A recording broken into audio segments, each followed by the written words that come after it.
আজ সকালে মনে হলো একটু স্যান্ডউইচ বানাই, তাই প্রথমে একটু ক্যাপসিকাম কুচি, তারপরে গাজর, গ্রেট করা গাজর, পেঁয়াজ কুচি দিয়ে ভালো করে নেড়ে চেড়ে তার মধ্যে আলু সেদ্ধ দিয়ে দিলাম, নুন, হলুদ, জিরে গুঁড়ো আর ব্ল্যাক পেপার মানে কালো মরিচ দিয়ে নেড়ে চেড়ে একটু চিজ আর লাস্টে একটু অর্গ্যানিক ছড়িয়ে দিলাম।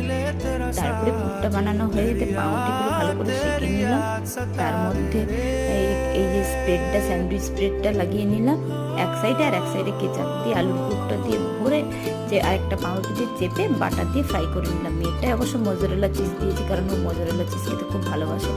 আর এত ভালো হয়েছিল খেতে না, তোমরা চাইলে একবার অবশ্যই ট্রাই করে দেখতে পারো। একটু বাটার দিয়ে ফ্রাই করে নিয়েছি আমি।